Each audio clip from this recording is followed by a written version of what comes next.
आज की ये कथा हर कोई नहीं सुन सकता। इसे पूरा वही भक्त सुन पाता है जिसके मन में भगवान शिव के लिए सच्चा प्रेम, सच्चा विश्वास और सच्ची भक्ति होती है। क्योंकि इस पवित्र कथा को सुनने मात्र से भगवान शिव की ऐसी विशेष कृपा प्राप्त होती है जो हर किसी के भाग्य में नहीं लिखी होती।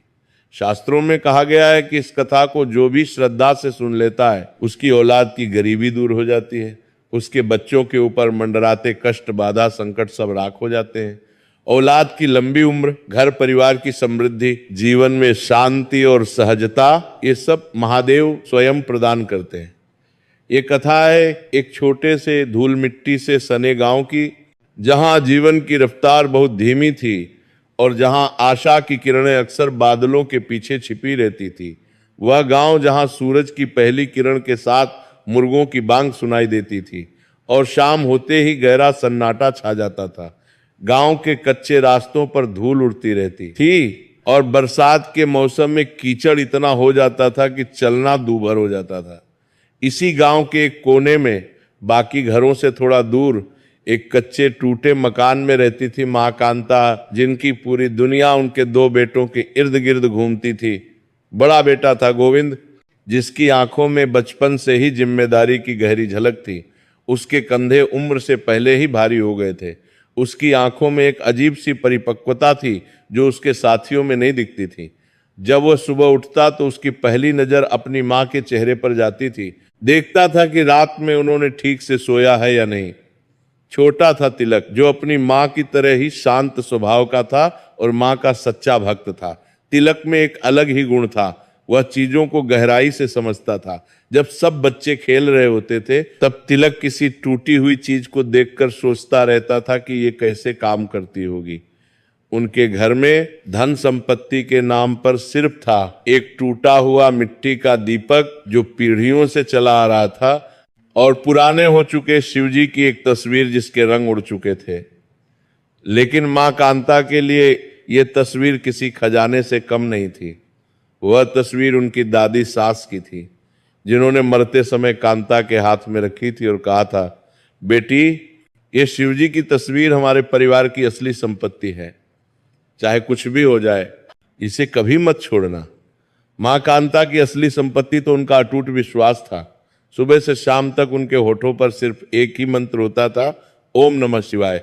हर मुश्किल में, हर निवाले से पहले, हर सांस में वे शिव का ही नाम लेती थी। जब कभी पड़ोसियों की महिलाएं उन्हें देखकर दया भरी नजरों से देखती थीं और कहती थीं, अरे कांता, तुम्हारा भगवान कहाँ है?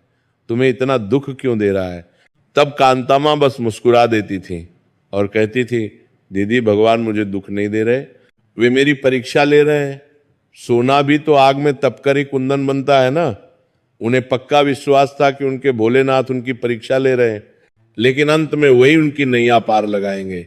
गोविंद और तिलक बचपन से ही कठोर परिश्रम करते आ रहे थे। उन्होंने स्कूल का मुंह तक नहीं देखा था, क्योंकि घर की हालत ऐसी नहीं थी। जब गांव के अन्य बच्चे किताबों के साथ स्कूल जाते थे, तब ये दोनों भाई खेतों की ओर निकल जाते थे। गांव में मजदूरी का काम हो या किसी के खेत में हाथ बंटाना, दोनों भाई कभी पीछे नहीं हटते थे।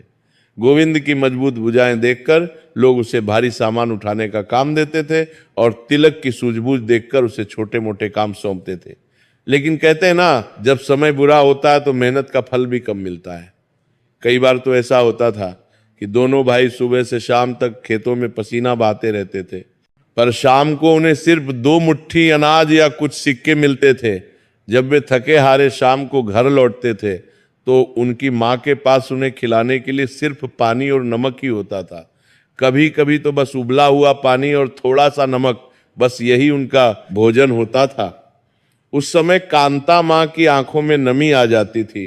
वे अपने बेटों का मुंह नहीं देख पाती थी, पर अगले ही पल वे अपने आंसू पोंछकर मुस्कुराकर कहती थी, घबराओ नहीं मेरे बच्चों, ये रूखा सूखा भोजन भी शिव का प्रसाद है। हम इसे प्रसाद समझकर खाएंगे। जिस दिन वे खुश होंगे उस दिन हमारे आंगन में भी खुशहाली के फूल खिलेंगे।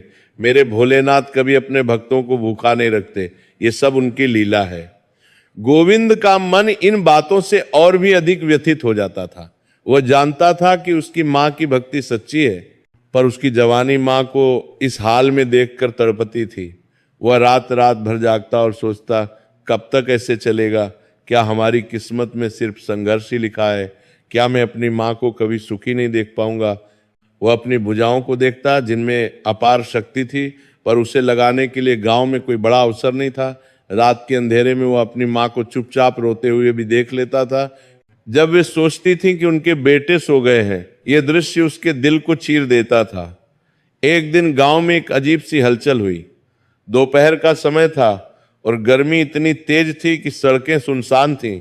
लोगों ने देखा कि गांव की कच्ची सड़क पर धूल उड़ाती हुई एक चमकती हुई बड़ी गाड़ी आकर रुकी है। ऐसी गाड़ी इस गांव में पहली बार देखी जा रही थी। उस गाड़ी से उतरा एक अमीर, शानदार सफेद कपड़े पहने हुआ आदमी, जिसके हाथ में सोने की घड़ी चमक रही थी और उसके चेहरे पर एक अलग ही आत्मविश्वास की चमक थी। उसके जूते इतने चमकदार थे कि उनमें सूरज की रोशनी प्रतिबिंबित हो रही थी। गांव वालों ने तुरंत फुसफुसाहट शुरू कर दी। ये कौन है? ये कहां से आया है? क्या ये कोई सरकारी अफसर है या कोई बड़ा व्यापारी? गोविंद और तिलक भी दूर खड़े होकर एक पेड़ के नीचे ये दृश्य देख रहे थे। उनकी आंखें उस आदमी की चमचमाती कार और उसके साफ सुथरे कपड़ों पर ठहर गईं। उन्होंने कभी इतनी शानदार चीजें नहीं देखी थी। यह आदमी गांव का नहीं था, ये तो साफ दिख रहा था। जल्द ही पता चला कि वह आदमी पास के शहर से आया है, उस शहर का जिसका नाम उन्होंने सिर्फ कहानियों में सुना था, जहां बड़ी बड़ी इमारतें होती हैं, जहां बिजली 24 घंटे रहती है और जहां पैसा पेड़ों पर उगता है, ऐसा लोग मानते थे। तिलक ने अपने बड़े भाई के कंधे पर हाथ रखा और धीरे से उदासी भरे स्वर में कहा, भैया, क्या हम भी कभी ऐसे बन पाएंगे? क्या हम भी कभी ऐसी गाड़ी में बैठेंगे? क्या माँ को भी कभी अच्छे कपड़े पहनाएंगे? गोविंद ने गहरी सांस ली, उसकी छाती भर आई। उस अमीर आदमी को देखना उनके लिए सिर्फ एक दृश्य नहीं था, बल्कि वह एक प्रतीक था, एक संकेत था कि उनके जीवन में भी बदलाव की संभावना है। उसने तिलक को देखा, फिर आसमान की ओर देखा, जैसे शिव जी से पूछ रहा हो, क्या अब समय आ गया है प्रभु? क्या अब हमारी किस्मत बदलने वाली है? उसकी आंखों में एक नई चिंगारी जल उठी थी। उस शाम गोविंद ने फैसला कर लिया था कि अब और नहीं, अब कुछ करना होगा। उसी रात जब माँ कांता अपने छोटे से कोने में बैठकर टिमटिमाते दीपक के सामने शिव पूजा कर रही थी, तब गोविंद और तिलक अपने फटे पुराने कपड़ों में उनके पास आए। उनके चेहरों पर एक अजीब सा दृढ़ संकल्प था। गोविंद ने अपनी आवाज को थरथराने से रोकते हुए कहा, माँ, अब और नहीं, हम आपकी ये हालत नहीं देख सकते। हमने एक फैसला किया है। माँ कांता ने अपनी पूजा बीच में ही रोक दी। उन्होंने प्यार से उनके चेहरे को सहलाया और पूछा, क्या फैसला मेरे लाल? तुम दोनों इतने गंभीर क्यों दिख रहे हो? तिलक ने अपने भाई की ओर देखते हुए उत्तर दिया, माँ, हम शहर जाएंगे, उसी शहर जहां से वो आदमी आया था। हमें पता है कि वहां काम है, वहां अवसर है। हम वहां मजदूरी करेंगे, कुछ सीखेंगे और आपके लिए एक खुशहाल जीवन लेकर वापस आएंगे। हम अब ये गरीबी नहीं सहेंगे माँ, हम आपको सुखी देखना चाहते हैं। माँ कांता की आंखों में आंसू आ गए। उनके बच्चों का यह निर्णय उन्हें एक बड़ी चुनौती लग रहा था। शहर एक माया जाल जैसा था, जहां उनके सीधे साधे बच्चे भटक भी सकते थे। वहां बुरी संगत, बुरे लोग और कई तरह के खतरे थे, पर उनके विश्वास ने उन्हें संबल दिया। उन्होंने अपने दोनों बेटों को अपने सीने से लगाकर गले लगाया। उनके आंसू बेटों के कंधों पर गिर रहे थे। फिर उन्होंने उनके कान में धीरे से फुसफुसाया, जाओ मेरे बच्चों, मैं तुम्हें रोकूंगी नहीं, पर एक बात हमेशा याद रखना, अपने काम में हमेशा ईमानदार रहना, कभी किसी को धोखा मत देना और हर पल हर सांस में शिव जी को याद रखना। जिस भी रास्ते पर चलो, हर बाधा को शिव की परीक्षा समझना और जान लेना कि मैं यहाँ इसी घर में तुम्हारे लिए दिन रात अखंड जाप करती रहूंगी। मेरी प्रार्थनाएं तुम्हारे साथ रहेंगी। और याद रखना, गरीबी कोई पाप नहीं है, पर बेईमानी सबसे बड़ा पाप है। यह बात सुनकर गोविंद और तिलक का संकल्प और भी मजबूत हो गया। उन्होंने अपनी माँ के चरण छुए और मन ही मन शपथ ली कि वे अपनी माँ की इज्जत बढ़ाएंगे।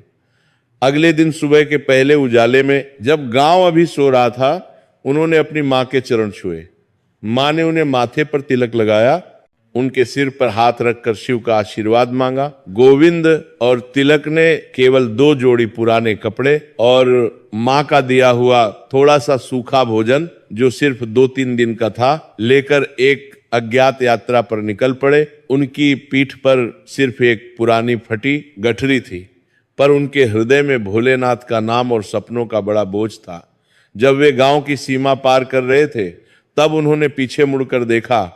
उनकी मां दरवाजे पर खड़ी होकर उन्हें देख रही थी, हाथ जोड़कर शिव का नाम ले रही थी। यह दृश्य गोविंद और तिलक के दिल में हमेशा के लिए अंकित हो गया, और यहीं से शुरू होती है संघर्ष की असली कहानी। क्या उन्हें शहर में काम मिलेगा? क्या उनका अटूट विश्वास उन्हें उस मायावी दुनिया में बचा पाएगा? गोविंद और तिलक जब कई दिनों की कठिन पैदल यात्रा के बाद शहर की सीमा पर पहुंचे, तो उनके पैरों में छाले पड़ चुके थे। उनका गला सूख रहा था और शरीर थकान से चूर था। पर जैसे ही उन्होंने शहर को देखा, उनकी आंखें चौंधिया गईं। ये उनके गांव जैसा बिल्कुल नहीं था। चारों ओर शोर था, गाड़ियों का हॉर्न, लोगों की चीख पुकार, फैक्ट्रियों से निकलता धुआं, भागते लोग जो एक दूसरे से टकराते हुए अपनी मंजिल की ओर बढ़ रहे थे, और ऊंची ऊंची इमारतें थीं जो आसमान को छूने की होड़ में लगी थीं। शहर की चमक दमक उन्हें एक पल के लिए तो अचंभित कर गई, पर अगले ही पल इस विशाल और निर्दयी शहर ने उन्हें उनकी छोटी सी औकात का एहसास करा दिया। जब वे सड़क पर चल रहे थे, तो लोग उनके फटे पुराने कपड़ों को देखकर नाक भौं सिकोड़ रहे थे। कोई उन्हें धक्का देकर निकल जाता तो कोई घृणा से देखता था। उन्हें गांव में यह भ्रम था कि शहर में काम आसानी से मिल जाता है, पर वास्तविकता बड़ी कठोर थी। गोविंद और तिलक ने दिन रात एक कर दिया। वे हर गली में भटके, हर कारखाने के दरवाजे खटखटाए, हर निर्माण स्थल पर जाकर खड़े हुए। उन्होंने विनती की, हाथ जोड़े, गिड़गिड़ाए, साहब कोई भी काम दे दो, हम भूखे हैं, भैया हमें काम आता नहीं, पर हम सीख लेंगे, बस एक रोटी का जुगाड़ हो जाए, हमें एक मौका दो। पर हर जगह से उन्हें एक ही जवाब मिलता, यहाँ अनपढ़ों के लिए कोई जगह नहीं है, जाओ कहीं और देखो, तुम गंवार लोग यहाँ क्या करोगे? या फिर लोग उन्हें गांव के सीधे साधे लौंडे समझकर ठगने की कोशिश करते। कोई कहता हाँ काम है, पर पहले 100 रुपये जमा करो। कोई कहता काम तो मिल जाएगा, पर तुम्हें पहले महीने की तनख्वाह मुझे देनी होगी। दोनों भाई थककर चूर हो जाते थे। रात होते ही वे किसी पुल के नीचे या किसी सुनसान इमारत के कोने में जाकर लेट जाते थे। उनका लाया हुआ सूखा भोजन 2-3 दिन में ही खत्म हो गया। अब उनके पास सिर्फ पीने के लिए पानी था, वो भी सार्वजनिक नल से, और रात बिताने के लिए किसी पुल के नीचे की ठंडी और गीली जगह। कई रातें तो उन्होंने भूखे पेट ही गुजारी, सिर्फ पानी पीकर, ठंड में ठिठुरते हुए, एक दूसरे से चिपक कर सोते हुए। गोविंद बड़ा होने के नाते अपनी थकान और निराशा को छिपाने की पूरी कोशिश करता था। वह तिलक के सामने मजबूत बनने की कोशिश करता था, पर जब वह तिलक का मुरझाया हुआ चेहरा देखता, उसकी धंसी हुई आंखें देखता, तो उसका दिल टूक टूक कर रोता था। एक रात तो तिलक इतना कमजोर हो गया था कि वह चल भी नहीं पा रहा था। गोविंद ने उसे अपनी पीठ पर लादा और एक सरकारी अस्पताल तक ले गया, जहां मुफ्त इलाज होता था। तिलक अक्सर उदास होकर, आंखों में आंसू भरकर पूछता, भैया क्या माँ की प्रार्थनाएं बेकार गई? क्या भोले बाबा ने हमें त्याग दिया? क्या हमने गलती की जो गांव छोड़कर आए? शायद हमें वापस लौट जाना चाहिए भैया। ऐसे समय में गोविंद अपनी सारी शक्ति जुटाकर उसे गले लगाता। उसकी आंखों से भी आंसू निकल आते थे, पर वह उन्हें छिपा लेता था। वो जानता था कि तिलक का विश्वास डगमगा रहा है और उसे सहारा देना उसका फर्ज है। गोविंद कहता, तिलक ये क्या कह रहा है? तू माँ को जानता है, उनकी प्रार्थनाएं तो कभी बेकार नहीं जा सकती, और हमारे भोलेनाथ तो महादेव हैं, वो कभी अपने भक्तों को नहीं छोड़ते। ये हमारी कठिन परीक्षा चल रही है। याद है माँ ने क्या कहा था? हर बाधा को शिव की परीक्षा समझना। अगर हम अभी हार मान लिए तो माँ का क्या होगा? उन्होंने हम पर कितना भरोसा किया है, हम उनका भरोसा नहीं तोड़ेंगे तिलक, बस थोड़ा और धैर्य रख। जब उनका मन बिल्कुल टूट जाता, जब लगता था कि अब कुछ नहीं हो सकता, तो वे दोनों किसी शांत कोने में बैठकर आंखें बंद कर लेते और अपनी माँ की तरह मन ही मन ओम नमः शिवाय का जाप करते। कभी कभी तो वे घंटों तक बैठकर जाप करते रहते थे। इस जाप से उन्हें एक अजीब सी शांति और अदृश्य ऊर्जा मिलती थी। उन्हें लगता था जैसे उनकी माँ की आवाज उनके पास ही कहीं गूंज रही हो। हिम्मत मत हारो मेरे बच्चों, भोलेनाथ तुम्हारे साथ हैं। इस बीच गांव में माँ कांता की हालत भी कुछ ठीक नहीं थी। बेटे शहर चले गए थे और उनकी चिंता उन्हें अंदर ही अंदर खाए जा रही थी। रात में वे सो नहीं पाती थी। उन्हें पता था कि उनके बच्चे कितने सीधे और भोले हैं और शहर कितना निर्दयी हो सकता है। वे सोचती थी कहीं मेरे बच्चों को खाना तो मिल रहा है, कहीं वे बीमार तो नहीं हो गए, कहीं उन्हें कोई सता तो नहीं रहा। कांता माँ ने अपना हर पल शिव की भक्ति में लगा दिया था। सुबह 4 बजे उठकर स्नान करती, फिर पूजा शुरू करती जो दोपहर तक चलती थी। उनका घर अब एक छोटा सा मंदिर बन गया था। वे अखंड दीपक जलाकर रखती थी। वह दीपक कभी नहीं बुझता था। दिन में कई बार रुद्राक्ष की माला लेकर बैठ जाती थी और आंसू बहाते हुए प्रार्थना करती थी, हे मेरे भोलेनाथ, मेरे आराध्य, मेरे सर्वस्व, मेरे बच्चों को सहारा देना, उन्हें भटकने न देना, उनके मार्ग की हर बाधा को तुम स्वयं पार करना। वे भोले हैं प्रभु, वे सीधे हैं, उन्हें बुरी संगत से बचाना, उनके पेट में अन्न डालना। प्रभु मैं जानती हूं आप उन पर कृपा करेंगे, मैं तो बस आपका नाम लेती रहूंगी। वह फूट फूट कर रोती थी, पर अगले ही पल शिव का ध्यान करके अपने मन को शांत कर लेती थी। गांव की महिलाएं जब उन्हें इस हालत में देखती तो कहती, अरे कांता, तू पागल हो गई है क्या? दिन रात भगवान का नाम लेती रहती है, ठीक से खाती पीती भी नहीं, तेरे बेटे कहाँ हैं पता भी नहीं, और तू यहाँ पूजा कर रही है। पर कांता माँ बस मुस्कुरा देती और कहती, दीदी मुझे मेरे बच्चों से ज्यादा शिव जी पर भरोसा है, वो उनकी रक्षा करेंगे। उन्हें अपने बच्चों से ज्यादा शिव की शक्ति पर विश्वास था। वह जानती थी कि शहर की कठिनाइयां उनके बच्चों का कच्चा मन तोड़ सकती है, पर उन्हें यह भी विश्वास था कि भक्ति की शक्ति उन्हें टूटने नहीं देगी। माँ की अटूट प्रार्थना एक अदृश्य कवच बनकर दूर शहर में भटक रहे गोविंद और तिलक को हर खतरे से बचा रही थी। एक बार तो एक दुष्ट आदमी ने उन्हें बहकाकर गलत काम में फंसाने की कोशिश की थी, पर उस समय गोविंद को अपनी माँ का चेहरा याद आ गया और वे वहां से भाग निकले। एक शाम लगातार 10 दिनों तक काम की तलाश में असफल होने के बाद दोनों भाई एक खाली पड़ी टूटी फूटी इमारत के कोने में बैठे थे। उनके कपड़े मैले हो चुके थे, चेहरे पर दाढ़ी बढ़ाई थी, उनकी आंखों में निराशा की गहरी छाप थी, उनकी जेब पूरी तरह खाली थी और पेट भूख से इतना जल रहा था कि दर्द हो रहा था। तिलक की हालत बहुत खराब हो चुकी थी, वो कमजोरी से लगभग बेहोश हो रहा था। गोविंद ने अपनी निराशा में, अपने गुस्से में एक पत्थर उठाया और उसे जमीन पर पटकने ही वाला था कि उसे अपनी माँ का चेहरा याद आ गया, शांत, भक्ति में लीन और विश्वास से भरा हुआ। उसने पत्थर फेंक दिया, उसने अपनी आंखें बंद की और फिर से पूरी श्रद्धा से ओम नमः शिवाय का जाप शुरू कर दिया। तिलक भी कमजोरी के बावजूद उनके साथ जुड़ गया। अचानक उन्हें लगा जैसे उनके कानों में किसी की आवाज आई हो, हिम्मत मत हारो बेटा। जैसे ही उन्होंने आंखें खोली, उन्होंने देखा कि उस अंधेरी इमारत के पास एक छोटा सा चाय वाला अपनी दुकान बंद कर रहा था। वो आदमी उनके पास आया, उसकी आंखों में दया थी। उसने उनकी थकान, मायूसी और भूख भांप ली। अरे भाई, तुम दोनों यहाँ ऐसे क्यों बैठे हो? बड़े परेशान लग रहे हो, कितने दिन से कुछ खाया है? उस आदमी ने पूछा। गोविंद ने अपनी सारी कहानी टूटे बिखरे शब्दों में उसे सुनाई। कैसे वे गांव से आए हैं, कैसे उनकी माँ शिव की भक्त हैं, कैसे उन्हें काम नहीं मिल रहा, कैसे वे भूखे हैं। चाय वाले का नाम था शंकर, यानी कि एक और संकेत, जैसे शिवजी ने उसे भेजा हो। शंकर ने उन्हें ध्यान से देखा, उनकी आंखों में ईमानदारी देखी, मुस्कुराया और कहा, घबराओ नहीं भाई, शहर बड़ा है पर यहाँ अच्छे लोग भी हैं, तुम मेरे साथ चलो। शंकर ने उन्हें अपनी छोटी सी दुकान में ले जाकर ना सिर्फ पेट भरकर खाना खिलाया, गरम चाय, रोटी और सब्जी, बल्कि उन्हें एक बहुत बड़ा सहारा भी दिया। खाना खाते समय दोनों भाइयों की आंखों में आंसू आ गए। इतने दिनों बाद उन्होंने गरम खाना खाया था। उसने उन्हें बताया कि शहर के बाहरी इलाके में एक बड़ी फैक्ट्री है जहां नए मजदूरों को काम पर रखा जा रहा है और वह कल सुबह उन्हें वहां तक पहुंचा देगा। उसने उन्हें रात में अपनी दुकान में ही सोने की जगह दी। गोविंद और तिलक ने उस अजनबी शंकर के सामने सिर झुकाया, उसके पैर छुए। ये ईश्वरीय मदद थी, ये उन्हें साफ महसूस हो रहा था। उनकी माँ की प्रार्थनाएं काम कर रही थी। अब उनके पास एक दिशा थी, एक उम्मीद की किरण थी। अगले दिन सुबह वो दोनों भाई उस शंकर की मदद से शहर से कुछ दूर स्थित एक विशाल कारखाने के दरवाजे पर खड़े थे।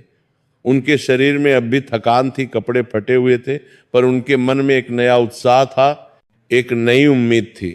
गोविंद ने मन ही मन कहा, माँ, आपकी प्रार्थना काम कर रही है, अब हम हार नहीं मानेंगे। गोविंद और तिलक उस विशाल कारखाने के गेट के सामने खड़े थे। धुएं की गंध और मशीनों की भयानक गड़गड़ाहट से उन्हें थोड़ी घबराहट हो रही थी, पर अब पीछे हटने का कोई रास्ता नहीं था। ये कारखाना उनकी कल्पना से भी बड़ा था। लोहे के विशाल गेट, ऊंची ऊंची चिमनियां जिनसे काला धुआं निकल रहा था, और सैकड़ों मजदूर जो अंदर बाहर आ जा रहे थे। उन्होंने एक दूसरे को देखा, गहरी सांस ली, मन ही मन शिवजी का नाम लिया और अंदर की ओर कदम बढ़ाए। गेट पर एक मोटा ताजा चौकीदार बैठा था। उसने गोविंद और तिलक को देखकर घृणा से देखा। क्या है, क्या चाहिए तुम्हें? यहां भीख नहीं मिलती, भागो यहां से। गोविंद ने हाथ जोड़कर कहा, साहब, हमें काम चाहिए। शंकर भाई ने बताया कि यहां मजदूरों की जरूरत है। चौकीदार ने उन्हें ऊपर से नीचे तक देखा और फिर अंदर जाने का इशारा किया। सौभाग्य से उन्हें जल्द ही कारखाने में काम मिल गया। ये काम बहुत ही निचले स्तर का था। मशीनों के पास खड़े रहकर भारी सामान ढोना, कारखाने का कचरा साफ करना, लोहे के स्क्रैप को इकट्ठा करना और अन्य मजदूरों के छोटे मोटे काम करना। वेतन बहुत कम था, महीने के सिर्फ 500 रुपये, इतना कि बस पेट भर भोजन मिल जाए और रात में सोने के लिए कारखाने के पास की एक छोटी सी झुग्गी में जगह मिल जाए। पर यह उनके लिए अमृत के समान था। कम से कम अब उन्हें भूखा तो नहीं सोना पड़ेगा।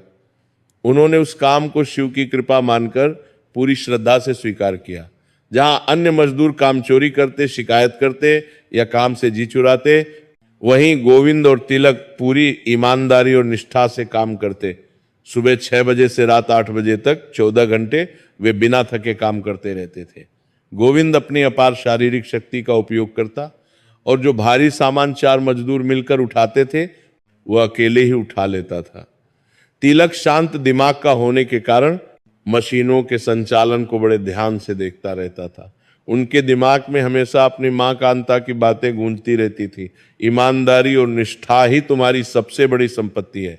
जो काम करो उसे पूरे मन से करो, भगवान देख रहे हैं। कारखाने के मालिक ने जब 2-3 दिन में ही देखा कि ये दोनों नए मजदूर कितने मेहनती और ईमानदार हैं, तो वह खुश हुआ। उसने उन्हें थोड़ा अधिक वेतन देने का फैसला किया। वे दोनों भाई बहुत कम सोते थे। दिन में कठोर परिश्रम करने के बाद रात में जब सब सो जाते तो वे चुपके से उठकर कारखाने के पुराने फेंके हुए हिस्सों, टूटे फूटे कलपुर्जों को इकट्ठा करते। गोविंद ने देखा कि कारखाने में लोहे, स्टील और विभिन्न कलपुर्जों का काम होता है। हालांकि उन्हें मशीनों के बारे में कुछ खास जानकारी नहीं थी, पर तिलक का दिमाग बहुत तेज था और उसमें सीखने की अद्भुत क्षमता थी। तिलक, जो हमेशा शांत रहता था, अब धीरे धीरे मशीनों की भाषा समझने लगा था। वह घंटों तक देखता रहता था कि कौन सा पुर्जा कैसे काम करता है, कौन सा पुर्जा किस कारण खराब होता है, किस धातु में कितनी मजबूती होती है। वह छोटे मोटे बेकार पड़े कलपुर्जों को साफ करता और उन्हें वापस जोड़ने की कोशिश करता। कभी कभी तो रात के 2-3 बजे तक वह किसी टूटे हुए पुर्जे को समझने में लगा रहता था। ये उनका छिपा हुआ स्कूल था, उनकी गुप्त शिक्षा थी। गोविंद अपने छोटे भाई की लगन देखकर बहुत प्रसन्न होता। वह उसे हर संभव मदद करता। कभी किसी अनुभवी कारीगर से कोई बात सुन लेता तो आकर तिलक को बताता। कभी किसी पुर्जे के बारे में पूछताछ करता। धीरे धीरे तिलक ने मशीनों की बारीकियां सीख लीं। उनके लिए ये काम सिर्फ पैसे कमाने का जरिया नहीं था, बल्कि ये हुनर सीखने का एक अनमोल अवसर था। कारखाने का एक वरिष्ठ कारीगर था जो अपनी कारीगरी के लिए बहुत मशहूर था। उसका नाम था दामोदर बाबू। वह 50 साल का था, अनुभवी था और स्वभाव से थोड़े कड़क थे। वह किसी को आसानी से सिखाते नहीं थे। उनका मानना था कि हुनर आसानी से नहीं सिखाया जाता, उसे मेहनत से सीखना पड़ता है। वे मजदूरों को अक्सर डांटते रहते थे और कहते थे तुम लोग सिर्फ पैसे के लिए काम करते हो, काम से प्यार नहीं करते। एक दिन जो गोविंद और तिलक के जीवन का महत्वपूर्ण मोड़ बनने वाला था, दामोदर बाबू की एक बहुत ही महत्वपूर्ण और महंगी मशीन अचानक खराब हो गई। ये मशीन कारखाने की उत्पादन की रीढ़ थी। इस मशीन के बिना पूरा काम ठप हो गया। बड़े बड़े कारीगरों ने, जिन्होंने वर्षों का अनुभव था, उसे ठीक करने की भरपूर कोशिश की, पर सफलता नहीं मिली। घंटों की मशक्कत के बाद भी मशीन चालू नहीं हुई। कारखाने का उत्पादन रुक गया, जिससे मालिक को भारी नुकसान हो रहा था। सबको चिंता होने लगी। मालिक गुस्से में था और धमकी दे रहा था कि अगर जल्द मशीन ठीक नहीं हुई तो सबको निकाल देगा। गोविंद और तिलक दूर खड़े होकर ये सब देख रहे थे। उनके मन में भी डर था, क्योंकि अगर कारखाना बंद हुआ तो उनका काम भी चला जाएगा। तिलक ने बड़े ध्यान से उस टूटे हुए पुर्जे को देखा, जिसे कारीगरों ने निकालकर अलग रख दिया था। उसकी आंखें उस पुर्जे पर केंद्रित हो गईं। उसने पिछले महीनों में जो कुछ सीखा था, उसके आधार पर उसे लगा कि शायद वह समस्या को समझ सकता है। गोविंद ने जब देखा कि तिलक उस पुर्जे की ओर बढ़ रहा है, तो उसने उसे रोकते हुए कहा, तिलक तू क्यों रिस्क ले रहा है? यह बड़े बड़े अनुभवी कारीगरों का काम है। तू तो अभी सीख ही रहा है। अगर कुछ गलत हो गया तो हमें नौकरी से निकाल देंगे। पर तिलक के मन में एक अजीब सा विश्वास था। एक आंतरिक आवाज थी जो कह रही थी, कोशिश तो कर। उसने अपने भाई को देखा और कहा, भैया, माँ ने कहा था ना कि जो काम मन से करो भगवान मदद करते हैं। मुझे लगता है मैं इसे ठीक कर सकता हूं, कम से कम कोशिश तो करने दो। गोविंद ने सोचा, फिर हिम्मत करके कहा, ठीक है, पर संभल कर।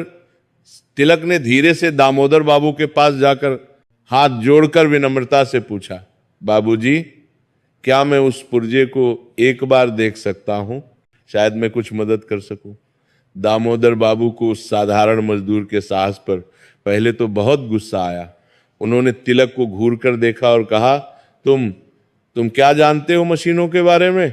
तुम तो कचरा साफ करने वाले हो, हट जाओ यहां से। पर जब उन्होंने तिलक की आंखों में निष्ठा, सच्चाई और ज्ञान की प्यास देखी तो वो थोड़े शांत हो गए। उन्हें याद आया कि उन्होंने भी इसी तरह शुरुआत की थी। उन्होंने व्यंग्य से कहा, जा देख ले, वैसे भी अब तो ये कबाड़ी है। अगर तू इसे ठीक कर दे तो मैं तुझे गुरु मान लूंगा। आसपास के सभी मजदूर हंस पड़े। तिलक ने बिना किसी की परवाह किए वो भारी पुर्जा उठाया। उसने पहले उसे बहुत सावधानी से साफ किया, धूल और मैल हटाया। फिर अपनी सालों की, यानी पिछले कुछ महीनों की मेहनत से सीखे गए अनुभव के आधार पर उसने एक बहुत छोटी सी कमी पहचानी।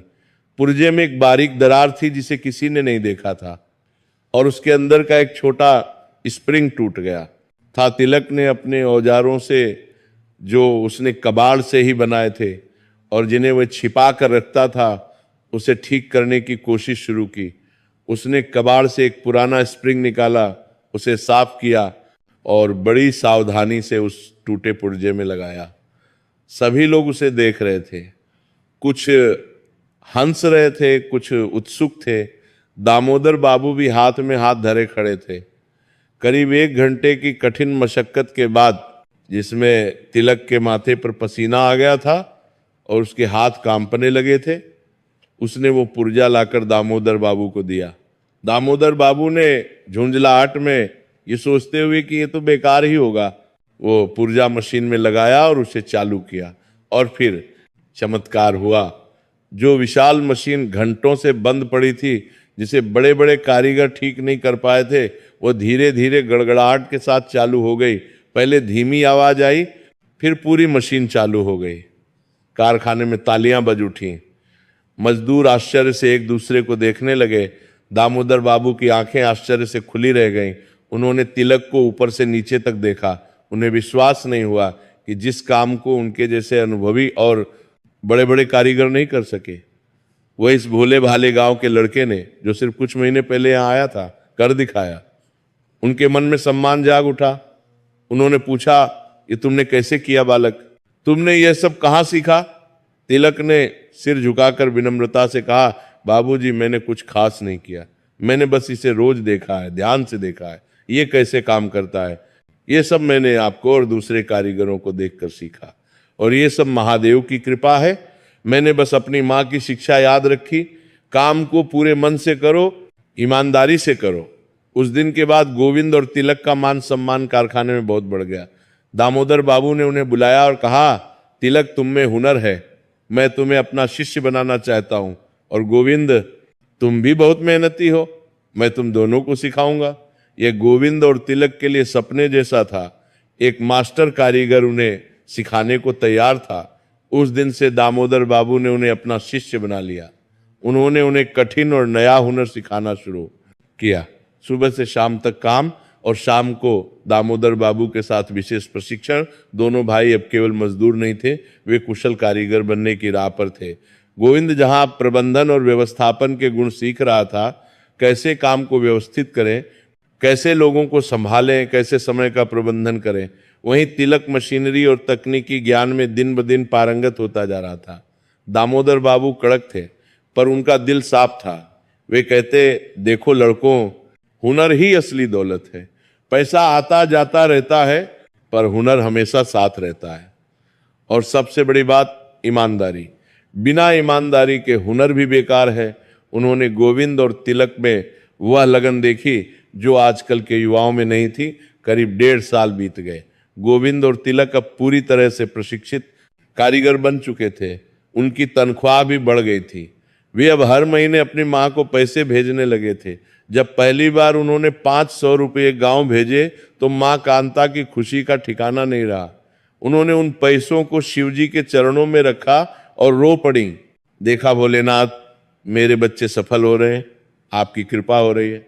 गांव में माँ कांता को अभी भी अपने बेटों की बहुत याद आती थी, पर अब उन्हें चिंता कम थी। पैसे आ रहे थे, और कभी कभी गोविंद का पत्र भी आता था, जो गांव का पढ़ा लिखा आदमी उन्हें पढ़कर सुनाता था। एक रात उन्होंने सपने में देखा कि शिवजी स्वयं उनके सामने प्रकट हुए हैं और मुस्कुरा रहे हैं। शिवजी ने कहा, कांता, तुम्हारे बच्चों पर मेरी विशेष कृपा है। तुम्हारा विश्वास और तुम्हारा जप उन्हें सही मार्ग पर ले जा रहा है। अब चिंता मत करो, वे जल्द ही तुम्हारे पास लौटेंगे और तुम्हें बहुत खुशियां देंगे। माँ कांता सुबह उठी तो उनका मन अद्भुत शांति और आनंद से भरा हुआ था। उन्हें पक्का विश्वास हो गया था कि अब उनके बच्चों को सही रास्ता मिल चुका है। गोविंद और तिलक ने अब पर्याप्त पैसा बचा लिया था। 3 साल की कड़ी मेहनत के बाद उनके पास अच्छा खासा पैसा जमा हो गया था, और सबसे बड़ी बात, उन्होंने मास्टर कारीगरी सीख ली थी। अब वे सिर्फ मजदूर नहीं थे, वे कुशल कारीगर थे जो कठिन से कठिन मशीन को ठीक कर सकते थे, नए उपकरण बना सकते थे। शहर ने उन्हें तोड़ना चाहा था, पर उन्होंने शहर से सीखना चुना था। अब समय आ गया था वापस लौटने का, पर सिर्फ वापस लौटने का नहीं, बल्कि एक बड़े सपने को साकार करने का। एक शुभ दिन गोविंद और तिलक ने कारखाने के मालिक और दामोदर बाबू से आशीर्वाद लिया। मालिक ने उन्हें रोकने की कोशिश की, तुम दोनों यहां रहो, मैं तुम्हें अच्छा वेतन दूंगा। पर गोविंद ने विनम्रता से कहा, साहब, आपकी बहुत मेहरबानी है, पर हमें अपनी माँ के पास जाना है, अपने गांव में कुछ करना है। दामोदर बाबू की आंखों में आंसू आ गए। उन्होंने दोनों को गले लगाया और कहा, जाओ बच्चों, तुमने मुझे गर्व दिया, तुम जहां भी जाओगे कामयाब होगे। और फिर वे वापस अपने गांव की ओर चल दिए। इस बार वे पैदल नहीं थे, उनके पास बस का किराया था, उनके पास अच्छे कपड़े थे, चेहरे पर आत्मविश्वास था, और सबसे बड़ी बात, एक सपना था। जब वे अपने पुराने मिट्टी वाले घर के सामने पहुंचे तो उन्होंने देखा कि उनकी माँ कांता घर के दरवाजे पर बैठकर शिव का जाप कर रही थी। जैसे ही माँ ने अपने बेटों को स्वस्थ, सफल और आत्मविश्वास से भरपूर देखा, जैसे ही उन्होंने गोविंद की मजबूत काया और तिलक के चेहरे पर ज्ञान की चमक देखी, तो उनके हाथों से रुद्राक्ष की माला गिर गई। वह दौड़कर अपने बेटों से लिपट गईं। 3 साल बाद यह मिलन था। वह रोती रहीं, हंसती रहीं, अपने बेटों को बार बार छू कर देखती रहीं, जैसे विश्वास नहीं हो रहा हो। यह मिलन सिर्फ माँ और बेटों का मिलन नहीं था, यह भक्त और भगवान की कृपा का मिलन था। यह विश्वास की जीत थी। कांता माँ ने तुरंत अपने छोटे से मंदिर में जाकर भोलेनाथ का धन्यवाद किया, जिनके नाम पर उन्होंने वर्षों तक उपवास और जाप किया था। उन्होंने दीपक जलाया और कहा, धन्यवाद मेरे भोलेनाथ, आपने मेरा विश्वास रखा। लेकिन गोविंद और तिलक सिर्फ माँ से मिलने नहीं आए थे, वे एक बड़ा उद्देश्य लेकर आए थे। उस शाम जब तीनों एक साथ बैठे थे, गोविंद ने अपनी माँ को बताया, माँ हम वापस आ गए हैं, पर अब मजदूरी करने नहीं, हम यहाँ पर अपनी नई शुरुआत करेंगे।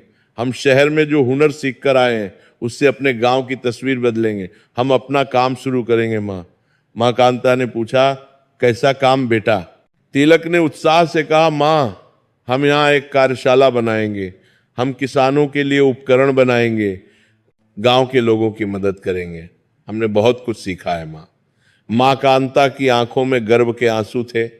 उन्होंने अपने बेटों को आशीर्वाद दिया। दोनों भाइयों ने अपनी छोटी सी जमा पूंजी, जो 3 साल की कड़ी मेहनत से बचाई थी, का उपयोग करके अपने घर के पीछे के एक छोटे से खाली हिस्से में एक छोटी सी कार्यशाला बनाने का फैसला किया। उन्होंने शहर से कुछ जरूरी औजार और छोटी मशीनें खरीदी। उनका विचार था कि वे आसपास के किसानों के लिए कृषि उपकरण बनाएंगे, हल, कुदाल और अन्य जरूरी चीजें, और गांव वालों के लिए छोटी मोटी मरम्मत का काम करेंगे। उन्होंने अपनी कार्यशाला का नाम रखा शिव शक्ति उद्योग, अपनी मां की भक्ति और शिवजी की कृपा के सम्मान में। गांव वालों ने जब गोविंद और तिलक को अपने घर के पीछे धूल मिट्टी में पसीना बहाते हुए लोहे के साथ काम करते देखा तो शुरू में उन्होंने उनका खूब मजाक उड़ाया। गांव की चौपाल पर बैठे बुजुर्ग कहते, अरे देखो शहर से लौटे हैं और फिर से यहाँ लोहा पीट रहे हैं, क्या मिला शहर जाकर, वहीं रहते तो अच्छा था। कुछ लोग व्यंग्य से कहते हैं, इन 2 अनपढ़ों ने क्या सोच लिया है, गांव में भला कौन सी कंपनी चलेगी, ये तो पागल हो गए हैं, शहर की हवा लग गई है इन्हें, 2 दिन में ये सब बंद हो जाएगा। कुछ और भी कठोर थे, इन्हें तो शहर में रहकर बड़ा वेतन कमाना चाहिए था, यहाँ आकर क्या करेंगे, हमारे गांव में तो किसी के पास पैसे ही नहीं है कि ये लोग कुछ बेच सकें, भूखे मर जाएंगे ये दोनों। लेकिन गोविंद और तिलक ने किसी की परवाह नहीं की। उन्होंने अपने कानों को बंद कर लिया। उन्हें पता था कि उनका काम ही उनकी पहचान बनेगा, बातें नहीं। जब लोग मजाक उड़ाते तो गोविंद मुस्कुरा देता और कहता, भैया हम अपना काम कर रहे हैं, समय बताएगा कि हम सही हैं या गलत। कांता माँ ने उन दोनों को अपार बल दिया। वे हर सुबह सूरज उगने से पहले उठकर कार्यशाला में जाती थीं और गंगा जल छिड़कती थीं, फिर शिव का आह्वान करती थीं, हे महादेव, मेरे बच्चों के इस नए उद्यम को आप सफल बनाना। जो भी काम हो वो ईमानदारी से हो, जो भी ग्राहक आए वो संतुष्ट होकर जाए। वह कार्यशाला के हर कोने में धूप दीप करती थीं। शुरुआत बेहद कठिन थी। सबसे पहली समस्या थी बिजली की। गांव में बिजली दिन में सिर्फ 2-3 घंटे आती थी, वह भी अनियमित, रात में तो बिल्कुल नहीं। इसलिए उन्हें ज्यादातर काम हाथ के औजारों से करना पड़ता था, जो बहुत मेहनत का काम था। दूसरी समस्या थी कच्चे माल की। शहर से लोहा और अन्य धातु मंगवाने में बहुत खर्च आता था, क्योंकि परिवहन महंगा था। और सबसे बड़ी समस्या थी गांव वालों का अविश्वास। लोगों को शहर की बनी चीजों पर ज्यादा भरोसा था, ना कि इन 2 नए लड़कों पर।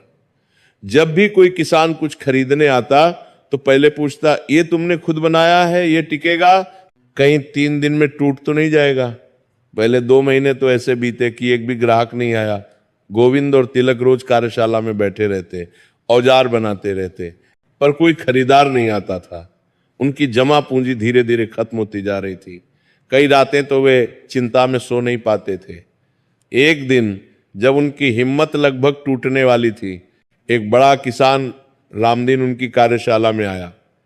उसने कहा, देखो मुझे एक हल चाहिए, शहर से लाना बहुत महंगा पड़ता है, अगर तुम अच्छा बनाओगे तो मैं तुमसे खरीद लूंगा, पर देखना अच्छा होना चाहिए।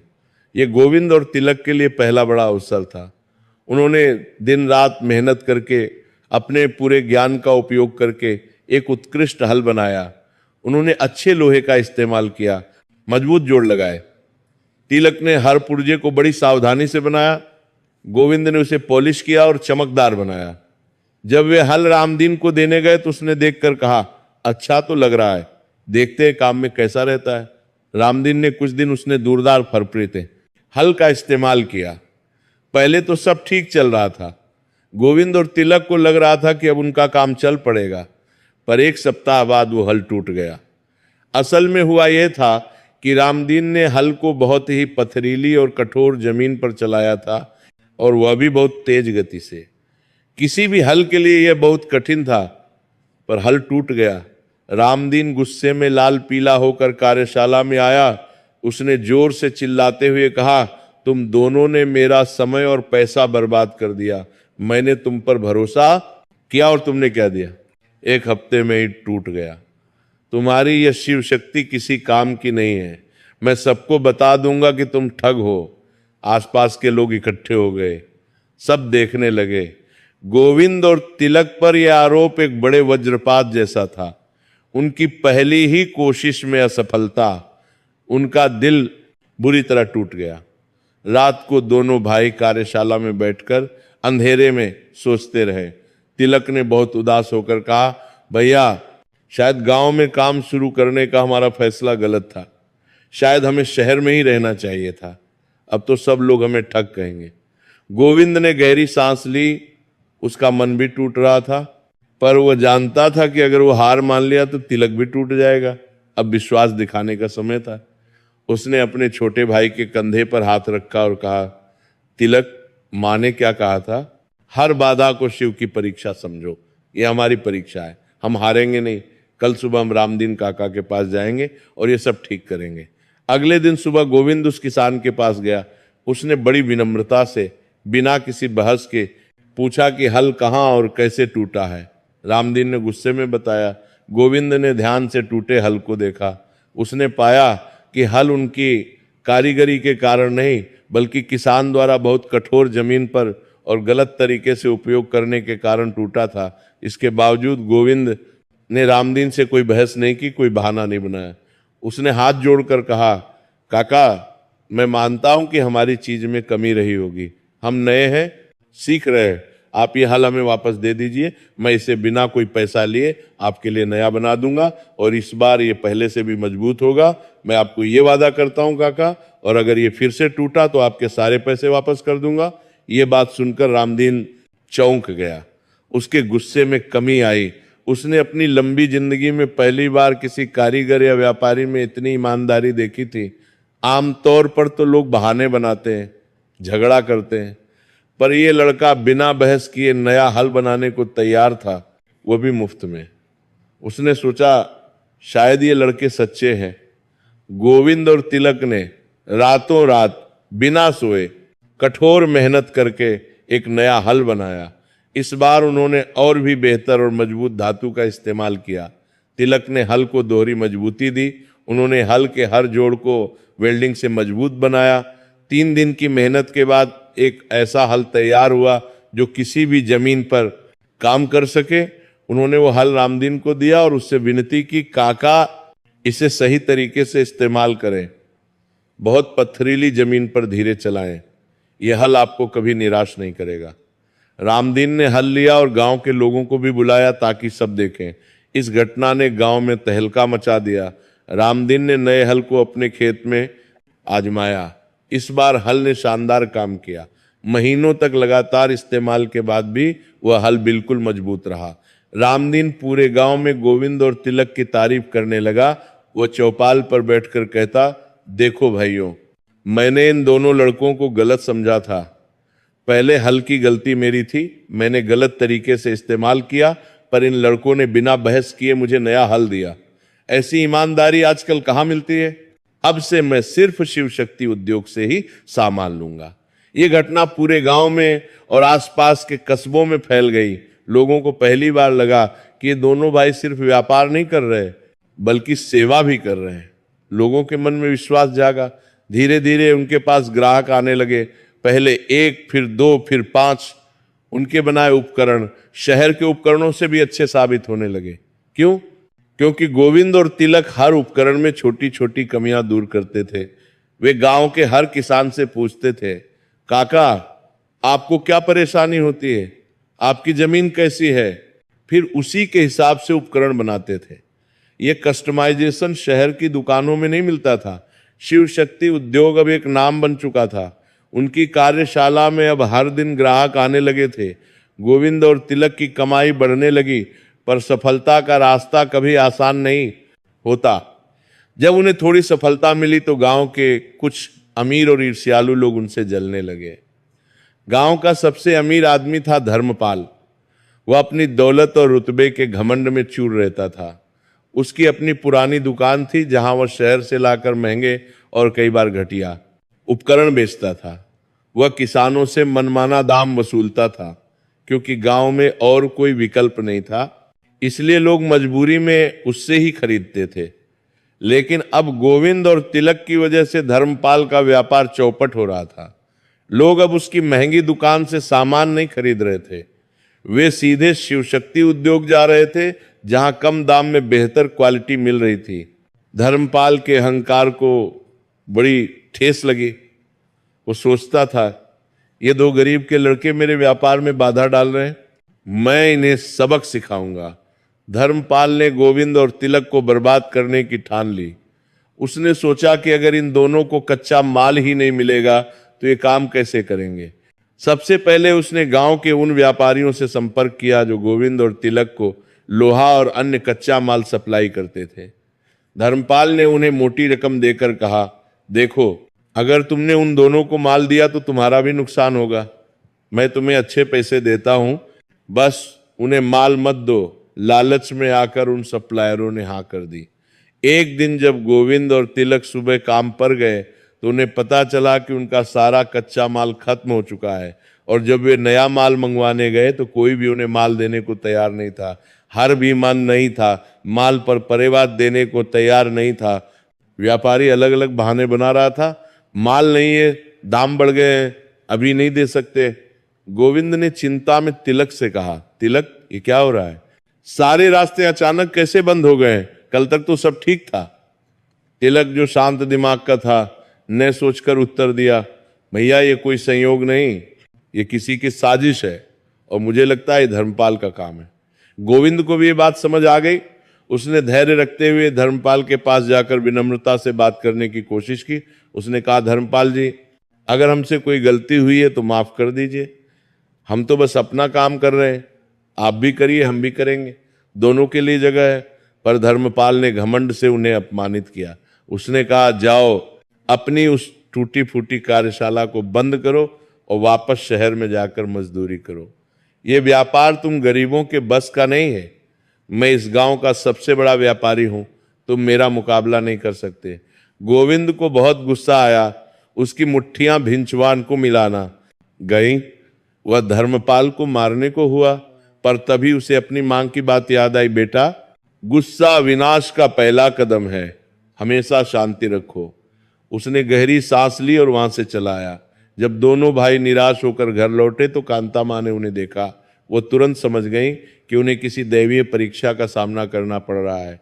कांता मां ने उन्हें बैठाया, अपने हाथ से ठंडा पानी पिलाया और बड़े प्यार से कहा, मेरे बच्चों, जब तुम सही रास्ते पर चलते हो तो बाधाएं जरूर आती हैं, और बाधाएं जितनी बड़ी होंगी सफलता भी उतनी बड़ी होगी। याद रखो, आग में तपकर ही सोना कुंदन बनता है। अब तुम लोग उदास क्यों हो? जाओ, मेरे शिव से प्रार्थना करो और अपनी बुद्धि का इस्तेमाल करो। भोलेनाथ तुम्हें रास्ता दिखाएंगे। मां की बातों में अटूट बल था, अपार शक्ति थी। गोविंद और तिलक ने रात भर शिव जी के सामने बैठकर ध्यान किया। वे ओम नमः शिवाय का जाप करते रहे। सुबह होते होते तिलक के दिमाग में एक नया विचार आया, एक समाधान सूझा। तिलक ने उत्साह से कहा, भैया, मुझे रास्ता मिल गया। अगर गांव में हमें कच्चा माल नहीं मिल रहा तो हम सीधे शहर क्यों ना जाएं? हमने वहां 3 साल काम किया है। हम दामोदर बाबू को जानते हैं, कारखाने के मालिक को जानते हैं। अगर हम सीधे बड़े व्यापारियों से माल खरीदें तो हमें कम दाम पर भी मिलेगा, और धर्मपाल कुछ नहीं कर पाएगा। उसका गांव में भले जोर चले, पर शहर में तो नहीं चलेगा ना। ये विचार क्रांतिकारी था। गोविंद को जैसे भोलेनाथ ने ही रास्ता दिखाया हो। उसने तिलक को गले लगा लिया। उसने कहा, वाह तिलक, तूने तो कमाल कर दिया, यही करेंगे हम। अगले ही दिन गोविंद ने अपनी बची हुई सारी जमा पूंजी ली और शहर के लिए रवाना हो गया। शहर में गोविंद ने अपने पुराने कारीगर दोस्तों की मदद से एक बड़े इस्पात व्यापारी से संपर्क किया। उस व्यापारी का नाम था मल्होत्रा साहब। गोविंद ने उन्हें अपनी पूरी कहानी सुनाई, कैसे उसने यहाँ काम किया, कैसे उसने हुनर सीखा, कैसे वो अपने गांव में काम कर रहा है और कैसे स्थानीय व्यापारी उसे परेशान कर रहे हैं।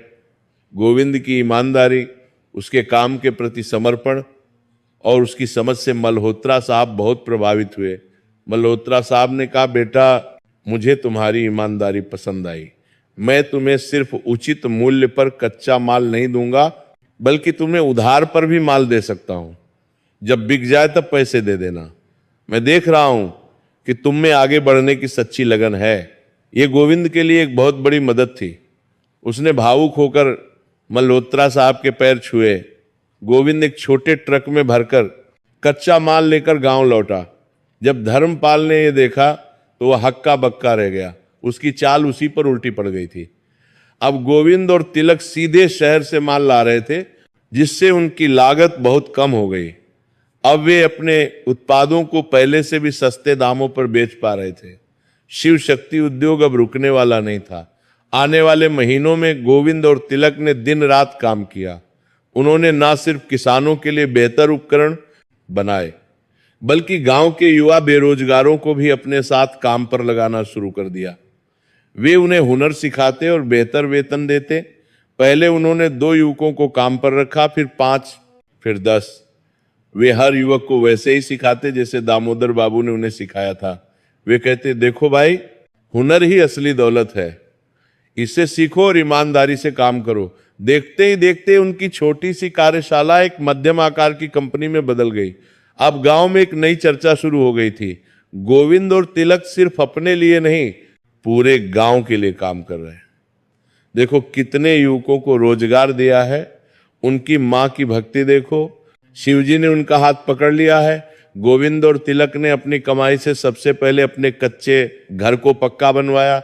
उन्होंने एक सुंदर 2 मंजिला घर बनवाया और सबसे महत्वपूर्ण, उन्होंने अपनी मां कांता के लिए घर में एक छोटा लेकिन सुंदर शिव मंदिर बनवाया। वो मंदिर संगमरमर का था, जिसमें एक सुंदर शिवलिंग था। जब मां कांता ने अपने बच्चों की सफलता और उनका ये परोपकारी भाव देखा तो उनकी आंखों से आनंद के आंसू बह निकले। वे शिवजी के सामने घंटों बैठी रहीं और रोती रहीं, खुशी के आंसू। उधर गांव का वह अमीर आदमी धर्मपाल, जो उनसे ईर्ष्या करता था, अब देख रहा था कि उसकी सारी कोशिशों के बावजूद गोविंद और तिलक आगे बढ़ते जा रहे हैं। उसका व्यापार लगभग बंद हो चुका था।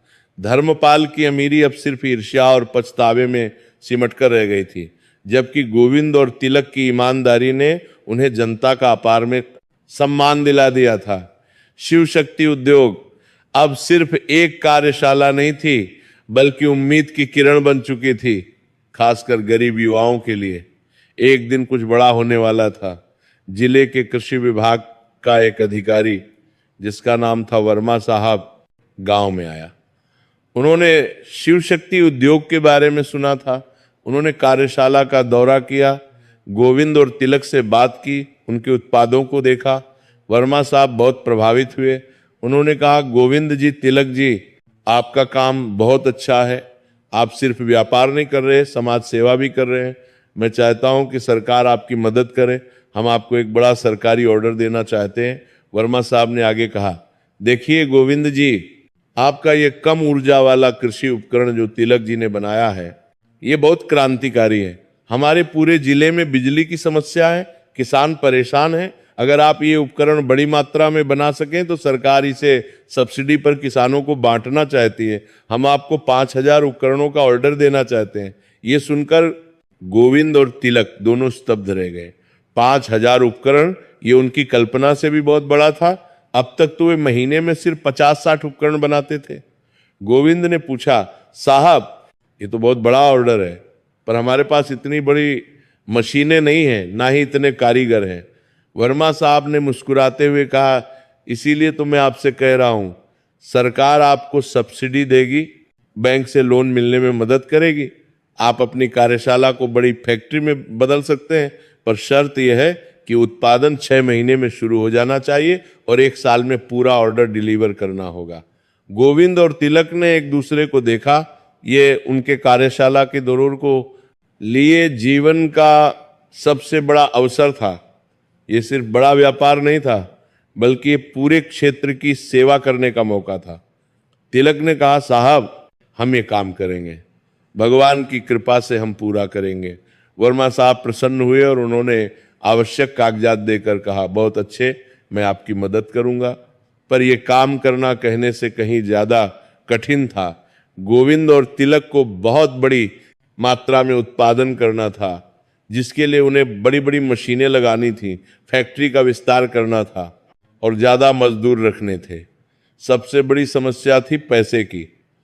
उनके पास इतना पैसा नहीं था कि वे इतनी बड़ी मशीनें खरीद सकें। जब ये बात गांव में फैली कि शिव शक्ति उद्योग को सरकारी ऑर्डर मिला है, तो लोग खुश हुए। पर वहीं धर्मपाल फिर से सक्रिय हो गया। उसने देखा कि अगर ये काम सफल हो गया तो गोविंद और तिलक बहुत बड़े बन जाएंगे। उसका अहंकार फिर जाग उठा। उसने गांव में जहर फैलाना शुरू किया। वह चौपाल पर बैठकर कहता, अरे जाग करने को लोग काम में, भैयों ये दोनों लड़के ये बड़ा सरकारी काम नहीं कर पाएंगे। इनके पास ना तो पैसा है ना ही अनुभव है। ये सरकारी पैसा लेकर भाग जाएंगे या काम बिगाड़ देंगे, फिर हमारे गांव की बदनामी होगी। इन गरीबों को इतनी बड़ी जिम्मेदारी नहीं देनी चाहिए थी।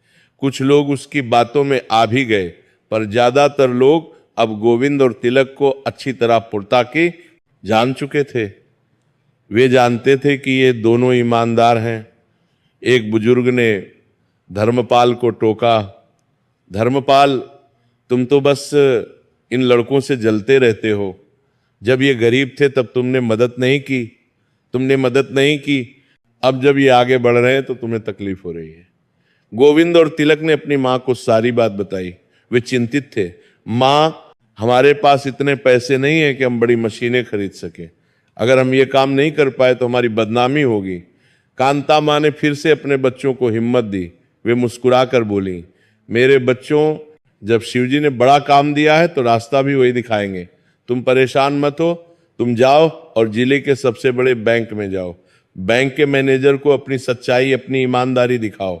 उन्हें बताओ कि तुमने क्या क्या किया है, और हाँ, महादेव का नाम लेकर जाओ। जब काम सच्चा होता है तो भगवान रास्ता बना देते हैं। गोविंद और तिलक ने मां के कहे अनुसार किया। उन्होंने अपने सबसे अच्छे कपड़े पहने, अपने सारे कागजात तैयार किए और जिले के सबसे बड़े बैंक में गए। बैंक का प्रबंधक था मिश्रा जी, एक सख्त लेकिन ईमानदार आदमी। गोविंद और तिलक ने मिश्रा जी को अपनी पूरी कहानी सुनाई। कैसे उनकी मां ने गरीबी में भी शिव का नाम नहीं छोड़ा, कैसे उन्होंने शून्य से शुरुआत की, कैसे उन्होंने शहर में मजदूरी करके हुनर सीखा, कैसे उन्होंने गांव लौटकर अपना व्यवसाय शुरू किया। उन्होंने अपने उत्पादों की गुणवत्ता के बारे में बताया, सरकारी ऑर्डर के बारे में बताया और यह भी बताया कि वे इस पैसे का क्या उपयोग करेंगे। गोविंद ने कहा, सर हम सिर्फ अपने लिए नहीं, पूरे गांव के लिए काम कर रहे हैं। हमने 50 युवकों को रोजगार दिया है। अगर ये काम सफल हुआ तो हम 100 और युवकों को रोजगार देंगे। हम गांव में ही रहकर कुछ बड़ा करना चाहते हैं। तिलक ने अपने बनाए हुए उपकरण का नमूना भी दिखाया। उसने बताया कि कैसे ये उपकरण कम ऊर्जा में अधिक काम करता है। मिश्रा जी बहुत ध्यान से सब कुछ सुन रहे थे। वे गोविंद की सच्चाई और तिलक के ज्ञान से प्रभावित हो रहे थे। मिश्रा जी ने कई सवाल पूछे। अगर काम में देरी हो गई तो, अगर कुछ गलत हो गया तो? गोविंद ने हर सवाल का जवाब बड़ी ईमानदारी से दिया। उसने कहा, सर हम भाग नहीं सकते, ये हमारा गांव है, हमारी माँ यहाँ है, हम अपनी जान लगा देंगे पर ये काम पूरा करेंगे। और सर हम पर भोलेनाथ की कृपा है, हमारी माँ की प्रार्थनाएं हमारे साथ हैं। मिश्रा जी ने देखा कि ये दोनों लड़के केवल पैसे के लिए काम नहीं कर रहे, उनके अंदर देश और समाज के लिए कुछ करने की सच्ची लगन है। उनकी आंखों में झूठ नहीं, सच्चाई है। मिश्रा जी खुद भी शिव के भक्त थे। उन्होंने सोचा, अगर ये लड़के झूठ बोल रहे होते तो इतने विश्वास से भगवान का नाम नहीं लेते। कुछ दिनों की जांच पड़ताल के बाद मिश्रा जी ने गोविंद और तिलक को बुलाया और कहा, बेटा मैंने तुम्हारे बारे में पूरी जानकारी ली, गांव के लोगों से पूछा, वर्मा साहब से बात की, सब तुम्हारे बारे में अच्छा ही बोल रहे हैं। तुम्हारी ईमानदारी सबको दिख रही है, मैं तुम्हें आवश्यक लोन स्वीकृत करता हूं। ये सुनकर गोविंद और तिलक की आंखों में खुशी के आंसू आ गए। उन्होंने मिश्रा जी के पैर छुए। मिश्रा जी ने आशीर्वाद देते हुए कहा, बस एक बात याद रखना, जैसी ईमानदारी आज है वैसी ही हमेशा रखना। पैसा आने पर लोग बदल जाते हैं, तुम मत बदलना। लोन मिलते ही दोनों भाई नए उत्साह से भर गए। उन्होंने तुरंत कार्य शुरू कर दिया। उन्होंने शहर जाकर बड़ी मशीनें खरीदी, अपनी कार्यशाला को एक विशाल फैक्ट्री का रूप देना शुरू कर दिया।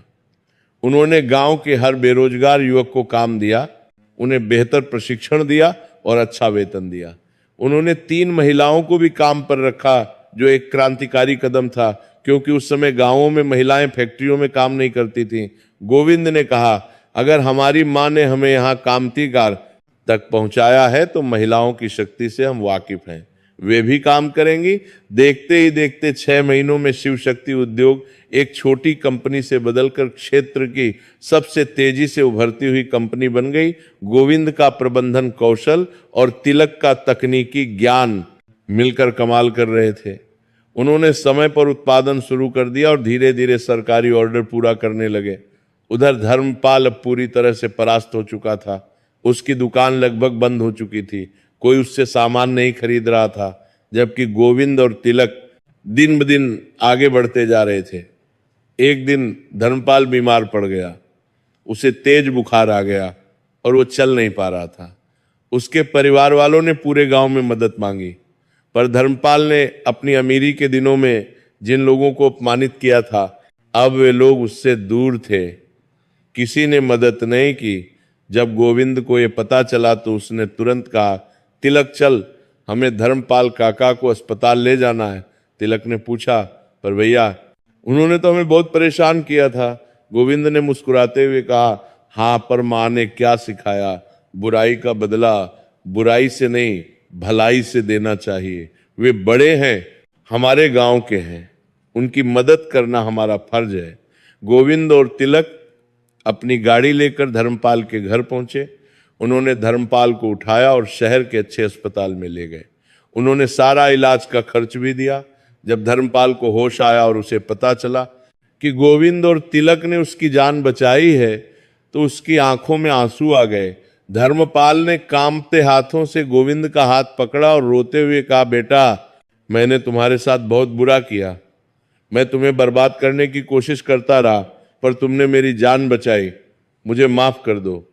गोविंद ने उसका हाथ थामते हुए कहा, काका, हम सब भाई हैं, जो हुआ उसे भूल जाइए, अब आप जल्दी ठीक हो जाइए। और हाँ, अगर आप चाहें तो आप हमारी कंपनी में हिसाब किताब का काम देख सकते हैं, आप अनुभवी हैं, हमें आपकी मदद चाहिए। ये बात सुनकर धर्मपाल फूट फूट कर रो पड़ा। उसने अपनी पूरी जिंदगी में ऐसी उदारता और क्षमा नहीं देखी थी। उस दिन के बाद धर्मपाल पूरी तरह बदल गया। उसका अहंकार, उसकी ईर्ष्या सब खत्म हो गई। जब वो ठीक होकर लौटा तो उसने पूरे गांव के सामने गोविंद और तिलक से माफी मांगी। उसने कहा, मैंने अपनी अमीरी में घमंड कर लिया था, मुझे लगता था कि पैसा ही सब कुछ है, पर इन दोनों भाइयों ने मुझे सिखाया कि असली दौलत तो दिल की अच्छाई और ईमानदारी है। मैं शर्मिंदा हूँ। गांव वालों ने यह दृश्य देखा तो सबको बहुत अच्छा लगा।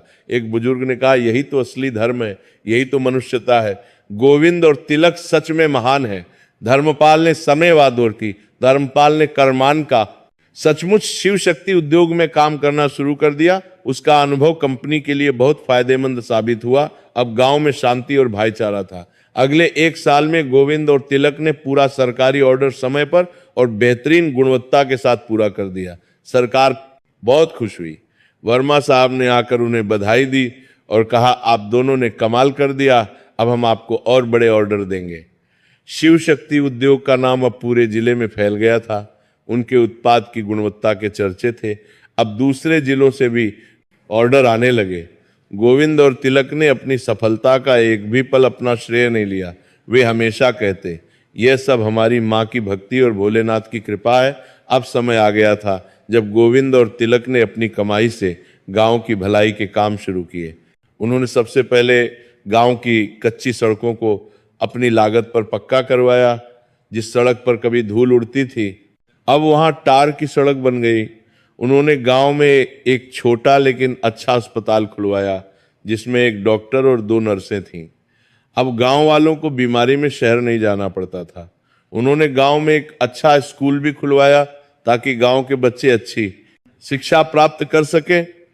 उन्होंने गरीब बच्चों की फीस खुद देने का फैसला किया। उन्होंने गांव के हर गरीब परिवार की मदद की।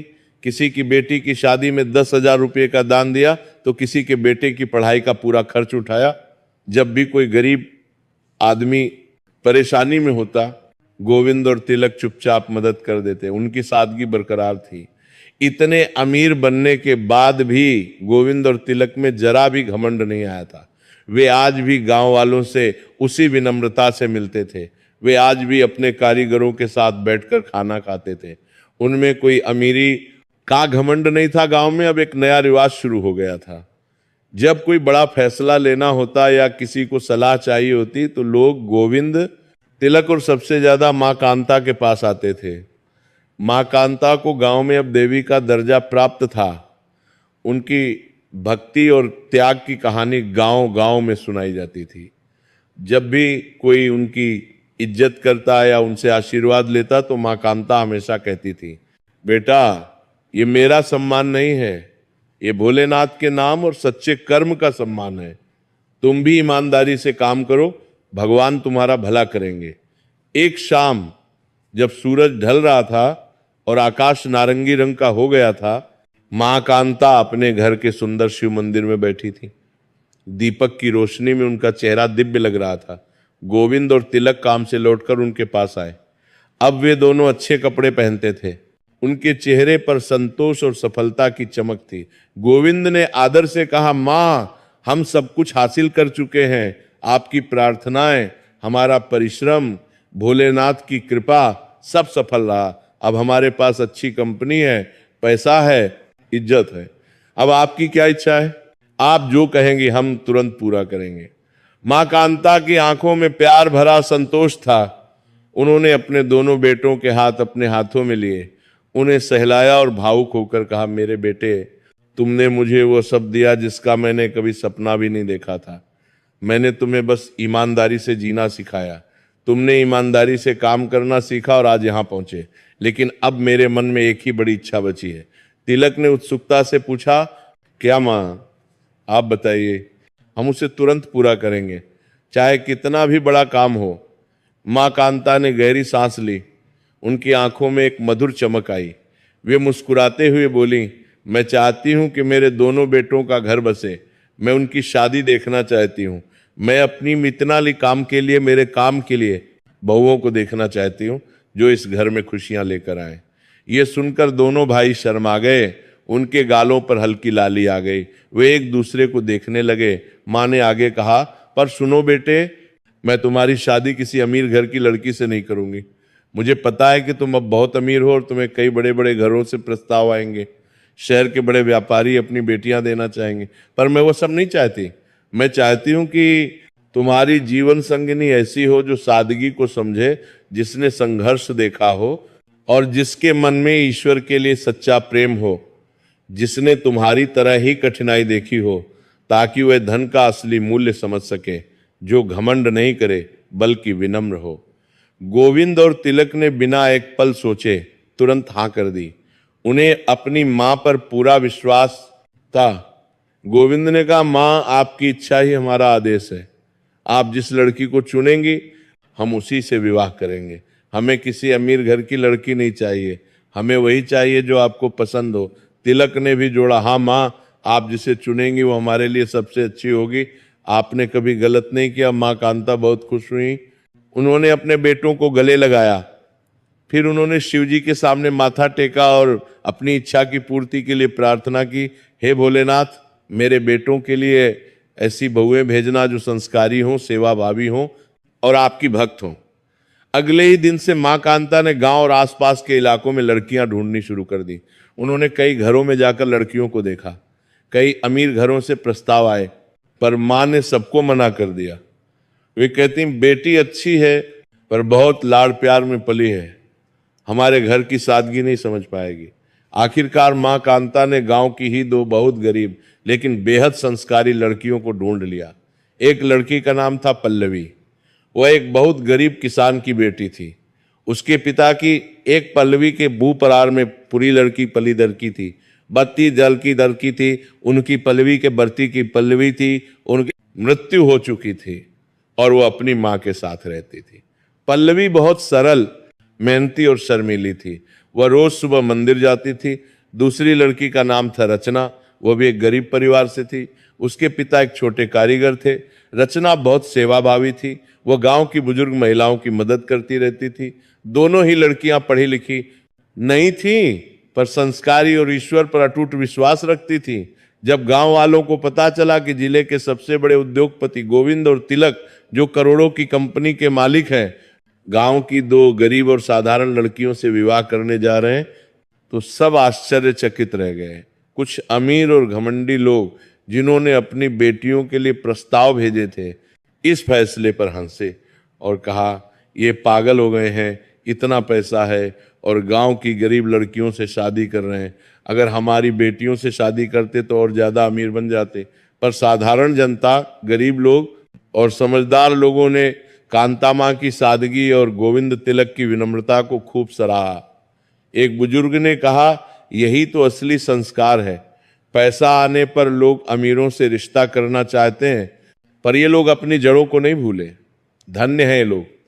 कांता माँ ने धन के दिखावे से दूर पूरी तरह भक्ति और सादगीपूर्ण विवाह समारोह आयोजित करने का फैसला किया।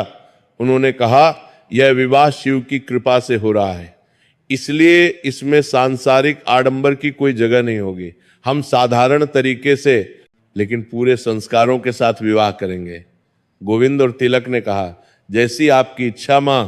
विवाह की तैयारियां शुरू हुई। उनका बड़ा और पक्का घर फूलों और शिव के भजनों से गूंज उठा। पूरे घर में मोगरे और गुलाब के फूलों की महक थी। हर कोने में दीपक जल रहे थे। गोविंद का विवाह पल्लवी से और तिलक का विवाह रचना से तय हुआ।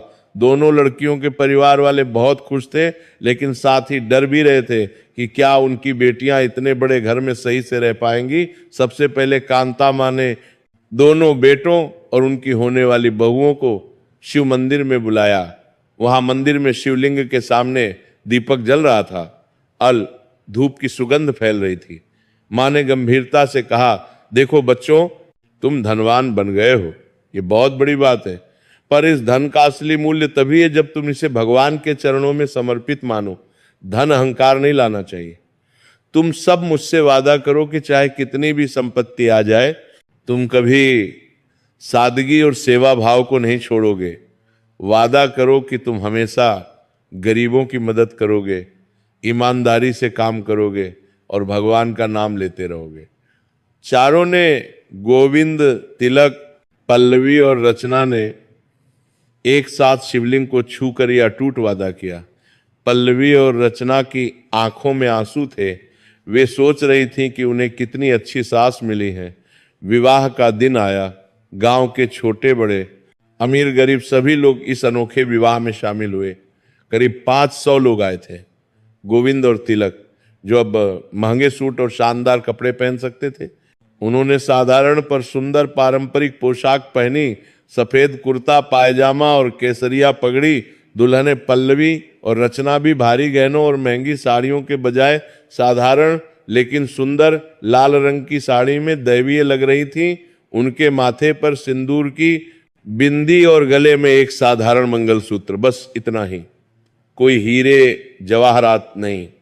विवाह का सबसे खास हिस्सा था जब कांता माँ ने खुद हवन करवाया। पंडित जी ने वैदिक मंत्रों का उच्चारण किया।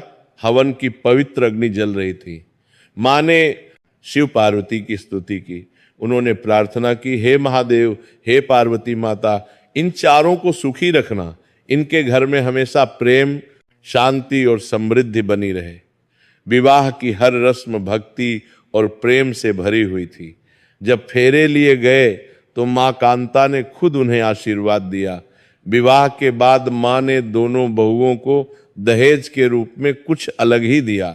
सोने, चांदी या पैसों के बदले एकतर आतीन में पूरी उन्होंने प्रत्येक बहू को एक रुद्राक्ष की माला, एक शिव चालीसा की पुस्तक और एक छोटा सा शिवलिंग दिया। उन्होंने कहा, बेटी ये तुम्हारी असली दौलत है, इसे संभाल कर रखना। यह देखकर सभी गांव वालों की आंखें भर आईं। इतनी सादगी, इतना विश्वास आजकल कहाँ मिलता है। लोग एक दूसरे से कहने लगे, यही तो असली विवाह है, बाकी तो सिर्फ दिखावा होता है। गांव का वह धर्मपाल भी अपनी पत्नी के साथ आया था। जब उसने देखा कि गोविंद और तिलक, जो अब करोड़पति हैं, इतने विनम्र और सादगीपूर्ण तरीके से विवाह कर रहे हैं, तो उसके मन का आखिरी मैल भी धुल गया। उसने सबके सामने भावुक होकर गोविंद और तिलक के चरित्र की तारीफ की। उसने कहा, मैंने अपनी जिंदगी में बहुत अमीर लोग देखे, पर ऐसे लोग नहीं देखे। ये परिवार धन्य है। गोविंद और तिलक के विवाह के बाद उनके घर में 4 चांद लग गए। घर में अब खुशियों की बहार थी। पल्लवी और रचना दोनों ही बेहद संस्कारी और सेवाभावी बहुएं थी। वे पहले दिन से ही तुरंत कांता मां की सेवा में लग गई। पल्लवी अपनी शांत और समझदार प्रकृति के कारण घर और कंपनी के दफ्तरी कामकाज में गोविंद की मदद करने लगी। हालांकि वह पढ़ी लिखी नहीं थी, पर उसे गिनती हिसाब अच्छा आता था और वो बहुत ईमानदार थी। उसने धीरे धीरे लिखना पढ़ना भी सीख लिया, जिससे गोविंद का कार्यभार कम हो गया और वह कंपनी के विस्तार पर ध्यान दे सका। रचना, जो सेवा भाव से भरी थी, उसने कांता मां की भक्ति और गांव की सामाजिक सेवा के काम को संभाल लिया। वह रोज सुबह उठकर शिव मंदिर को साफ करती, पूजा की तैयारी करती, फिर गांव की गरीब और जरूरतमंद महिलाओं से मिलती, उनकी समस्याएं सुनती और उनकी मदद करती। कांता मां उसे देखकर बहुत खुश होती थी। कांता मां ने जब अपने घर को खुशियों और भक्ति से भरा देखा, जब उन्होंने अपनी बहुओं को इतना प्रेम और सेवा भाव देते देखा, तो उन्हें लगा कि उनका जीवन सफल हो गया है। उनके बेटे जो कभी भूखे सोते थे, आज ना सिर्फ संपन्न है बल्कि संस्कारी और सेवा भावी भी है। उनकी बहुएं भी उन्हें अपनी बेटियों जैसी प्रिय थीं। घर में प्रेम था, शांति थी। एक रात कांता मां ने शिव जी के सामने दीपक जलाया। वे अकेली बैठी थी। उनके चेहरे पर संतोष और आनंद की अद्भुत चमक थी। उनके आंसू रुक नहीं रहे थे, पर ये दुख के नहीं बल्कि आनंद के आंसू थे। उनके चेहरे पर करने का आपको कृतज्ञता के आंसू थे। उन्होंने हाथ जोड़कर भावुक होकर कहा, हे मेरे भोलेनाथ, हे महादेव, आपने मेरी हर परीक्षा ली, हर कदम पर मुझे आजमाया, पर अंत में आपने मुझे मेरी कल्पना से भी कहीं अधिक दिया। मेरे बच्चों को ईमानदारी, सुख, समृद्धि और सम्मान दिया। मुझे प्यारी बहुएं दी। अब मेरे जीवन में कोई इच्छा शेष नहीं है। मैं आपकी असीम कृपा के लिए आपका शत शत धन्यवाद करती हूँ। मैं धन्य हूँ कि मैं आपकी भक्त हूँ। ये धन्यवाद केवल माँ कांता का नहीं था, ये हर उस भक्त का धन्यवाद था जो कठिन से कठिन समय में भी अपने ईश्वर पर विश्वास रखता है, जो अंधेरे में भी दीपक जलाए रखता है। अब गोविंद और तिलक का जीवन पूर्णता की ओर बढ़ रहा था। उनका घर खुशहाली और प्रेम का प्रतीक बन गया था। उनकी कंपनी तेजी से बढ़ रही थी। शादी के बाद गोविंद और तिलक का संकल्प और भी मजबूत हो गया। उन्हें अब सिर्फ अपनी मां और पत्नियों का ही नहीं बल्कि पूरे गांव और आसपास के क्षेत्र का समर्थन प्राप्त था। गोविंद ने एक दिन घोषणा की कि वे अपनी कंपनी का नाम बदलकर अपनी मां और शिव की भक्ति के सम्मान में भवानी शंकर उद्योग समूह रख रहे हैं। भवानी मां पार्वती का नाम है और शंकर भगवान शिव का। यह नाम उनकी श्रद्धा का प्रतीक था। गोविंद और तिलक ने अब पूरे देश के बाजार पर ध्यान केंद्रित किया। तिलक के अद्वितीय नवाचार जैसे कम ऊर्जा वाले उपकरण, मजबूत और टिकाऊ कृषि यंत्र और गोविंद के ईमानदार प्रबंधन के कारण उनकी कंपनी देश भर में तेजी से फैलने लगी। उनकी सबसे बड़ी ताकत थी उनकी गुणवत्ता और ईमानदारी। वे कभी भी मुनाफे के लिए गुणवत्ता से समझौता नहीं करते थे। उनके उत्पादों की वारंटी सबसे लंबी होती थी और अगर कोई समस्या होती तो तुरंत बदल दिया जाता था। और सबसे बड़ी बात, वे अपने कर्मचारियों को परिवार मानते थे। कुछ ही वर्षों में भवानी शंकर उद्योग समूह की देश के हर कोने में शाखाएं खुल गईं। उन्होंने न सिर्फ कृषि उपकरण बनाए बल्कि छोटे उद्योगों के लिए मशीनें, घरेलू उपकरण और ऐसे कई अन्य उत्पाद भी बनाए जो आम आदमी के जीवन को आसान बनाते थे। जो कंपनी एक टूटी फूटी कार्यशाला से शुरू हुई थी, वह अब देश की प्रमुख कंपनियों में से एक बन चुकी थी। कंपनी का नाम ईमानदारी और भारतीय संस्कृति के प्रतीक के रूप में लिया जाता था। यह सफलता सिर्फ व्यावसायिक नहीं थी, बल्कि नैतिक भी थी। गोविंद और तिलक को देश के कई सर्वोच्च सम्मानों से नवाजा गया। राज्य सरकार ने उन्हें सर्वश्रेष्ठ उद्योगपति का पुरस्कार दिया। उन्हें राष्ट्रीय स्तर पर युवा उद्यमी का सम्मान मिला। जब वे बड़े बड़े समारोहों में जाते, मंच पर खड़े होते, तो भी अपनी साधारण वेशभूषा और विनम्रता से सबका दिल जीत लेते थे। वे अपनी सफलता का श्रेय हमेशा अपनी मां कांता और भगवान शिव को देते थे। वे मंच से कहते, मैं जो कुछ भी हूं अपनी मां की भक्ति और भोलेनाथ की कृपा से हूं। मेरी मां ने मुझे ईमानदारी सिखाई और भगवान ने रास्ता दिखाया। गांव का नाम भी अब बदल गया था। सरकार ने उस गांव का नाम शिवपुरी रख दिया, क्योंकि यहां से भक्ति और सफलता की ऐसी कहानी निकली थी। ये कथा हमें कई महत्वपूर्ण सीख देती है। सबसे पहली सीख है कि सफलता सिर्फ पैसों से नहीं नापी जाती, बल्कि चरित्र और विश्वास से नापी जाती है। गोविंद और तिलक के पास शुरू में कुछ नहीं था, पर उनके पास ईमानदारी थी, मेहनत थी और सबसे बड़ी बात विश्वास था। दूसरी सीख है मां कांता का चरित्र, जो हमें सिखाता है कि अटूट विश्वास और भक्ति में कितनी अपार शक्ति होती है। जब सारे रास्ते बंद हो जाते हैं, जब अंधेरा घिर जाता है, तब भी ईश्वर का नाम हमें मार्ग दिखाता है। उनकी भक्ति ने उनके बेटों के लिए एक अदृश्य कवच का काम किया। तीसरी सीख है कि कठोर परिश्रम, नया हुनर सीखने की लगन और सबसे महत्वपूर्ण ईमानदारी किसी भी गरीबी को हरा सकती है। गोविंद और तिलक ने शहर की चमक दमक में भटकना नहीं सीखा, बल्कि सीखना चुना। उन्होंने हर परिस्थिति को अवसर में बदला। चौथी सीख है कि धन आने पर घमंड नहीं करना चाहिए। गोविंद और तिलक ने अमीर बनकर भी अपनी जड़ें नहीं भुलाई। उन्होंने अपनी संपत्ति का उपयोग समाज की भलाई के लिए किया। यही कारण था कि उन्हें पैसे से ज्यादा सम्मान मिला। पांचवी सीख है कि असली खुशी दौलत में नहीं, बल्कि प्रेम, संस्कार और सादगी में है। उनका विवाह इसका जीता जागता उदाहरण था। आज भी शिवपुरी गांव में लोग गोविंद और तिलक की कहानी अपने बच्चों को सुनाते हैं। वे कहते हैं, देखो बेटा, ये सच्ची कहानी है। ये दोनों भाई कभी हमारी तरह ही गरीब थे, पर उन्होंने हार नहीं मानी। उन्होंने भगवान पर विश्वास रखा और मेहनत की। आज वे कहाँ हैं? उनकी कंपनी भवानी शंकर उद्योग समूह एक अमर उदाहरण है कि अगर आप अपने कर्मों में निष्ठा रखें, अगर आप ईमानदार रहें, अगर आप भगवान पर विश्वास रखें, तो भगवान शिव की कृपा आपको गरीबी की धूल से उठाकर सफलता के शिखर तक पहुंचा सकती है। अंत में मां कांता, जो अब बहुत बुजुर्ग हो चुकी हैं, आज भी अपने शिव मंदिर में रोज पूजा करती हैं। वे हमेशा एक ही बात कहती हैं, मेरे बच्चों ने जो कुछ भी पाया है वो सिर्फ भोलेनाथ की इच्छा थी। उन्होंने उन्हें कठिन परीक्षाएं दी, पर कभी त्यागा नहीं। भगवान हर किसी को देखते हैं, बस धैर्य रखो और सच्चाई का मार्ग अपनाओ। आज भवानी शंकर उद्योग समूह का मुख्यालय देश की सबसे प्रतिष्ठित इमारतों में से एक है, पर उस इमारत के सबसे ऊपरी मंजिल पर एक छोटा लेकिन अत्यंत सुंदर शिव मंदिर बना हुआ है। गोविंद और तिलक ने यह नियम बनाया है कि हर सोमवार को कंपनी के सभी कर्मचारी, चाहे वे किसी भी धर्म के हों, वहां 10 मिनट के लिए शांति और आत्मचिंतन के लिए आते हैं।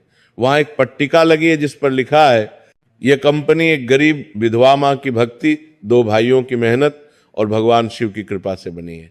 जो भी यहाँ काम करे वो ईमानदारी, विनम्रता और सेवा भाव को अपना मार्गदर्शक बनाए। गोविंद और तिलक के बच्चे भी अब बड़े हो रहे हैं। मां कांता उन्हें वही संस्कार दे रही हैं जो उन्होंने अपने बेटों को दिए थे। वे नन्हे बच्चों को रोज सुबह मंदिर ले जाती हैं और कहती हैं, बेटा, तुम्हारे पास आज जो कुछ भी है वो भगवान की देन है, इसे कभी अपना अहंकार मत बनाना। ये कहानी हमें सिखाती है कि जीवन में चाहे कितनी भी बड़ी कठिनाइयां क्यों ना आए, अगर हम अपने विश्वास को नहीं छोड़ते, अगर हम ईमानदारी से मेहनत करते हैं और अगर हम भगवान पर श्रद्धा रखते हैं, तो कोई भी लक्ष्य असंभव नहीं है। ओम नमः शिवाय। ये कहानी माँ कांता की अटूट भक्ति, गोविंद और तिलक के संघर्ष और भगवान शिव की कृपा का प्रमाण है। यह दर्शाती है कि सच्ची सफलता धन में नहीं बल्कि चरित्र, संस्कार और सेवा भाव में होती है।